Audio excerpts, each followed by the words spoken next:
Hey everybody, welcome to Break Time with Pastor V. Man, it is Holy Week is what we typically call this week. We're going to look at the actions of Jesus leading up to Easter. Most of you, if you went to church on Sunday, you heard something about what's called Palm Sunday. And that is when Jesus makes his triumphant entry into the city of Jerusalem on a donkey. Don't forget to say hello and share this with someone. Hey, Jessica, good to see you. Share this with someone. I pray that it's a blessing to them and like it as well. And so let's look at it, what I'm talking about here. So yesterday was Palm Sunday, and then on the Monday leading up to the day of Jesus being crucified, this is the day that Jesus goes into the temple and goes like crazy. I mean, just berserk, or as my godfather would say, berserk. So berserk was what he would say. But anyway, I'm looking at Matthew 21, and this is so cool. Hey Cheryl, good to see you. Thanks for joining us as well. It's where Jesus cleanses the temple, and it says that Jesus went to the temple of God, and he drove out all of those who bought and sold in the temple, and he overturned the tables of the money changers and the seats of those who sold doves. And he said to them, "It is written, my house shall be called the house of prayers, but you have made it a den of thieves." Wow.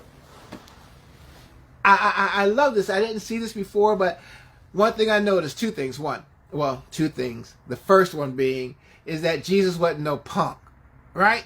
Because this is this huge establishment of the temple, and people are selling, selling the doves that would be used for the ceremony of sacrifices, and they were overcharging the people for them, as well as exchanging money and selling all kind of goods. All this was going into the temple.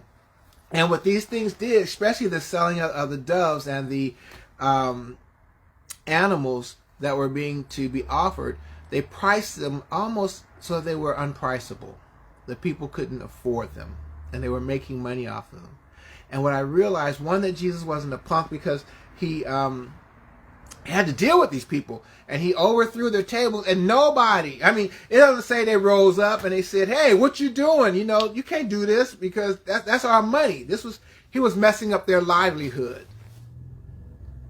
And we don't see anybody challenging him about it. So he just kind of went crazy there. The second thing that I noticed, crazy as we say crazy, the second thing that it made me realize, I kept asking, why? Why would Jesus do this? Why? And I think it was because, as he made the statement that my Father's house shall be called a house of prayer, and you have made it a den of thieves. What is he's concerned, and he's angry as well as determined to remove those barriers that keep us from coming into the presence of God. Isn't that awesome? And so they were charging people absorbent prices, so they didn't have to pay couldn't buy the sacrifices to enter into the temple. But Jesus says, "Hey, you know what? My Father's house shall be called a house of prayer." It is a place where we all can go to commune with God. And he removed those barriers. And as we come to the end of Holy Week, we'll have Easter, the final barriers removed by paying the sin debt for you and I. And I love this because it says after he did that, verse 14 says, "Then the blind and the lame came to him in the temple, and he healed them."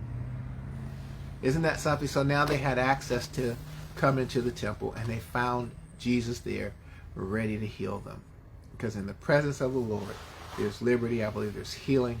And so I want to encourage you to just be encouraged to know that God is for you, and he's for removing any barriers that prevent you from having an authentic relationship with Jesus Christ. So thanks again hey Pat, good to see you. Thanks again for spending break time with Pastor V. It is much appreciated, and don't forget to like and share this with someone. Have a great week. And remember, God is for you.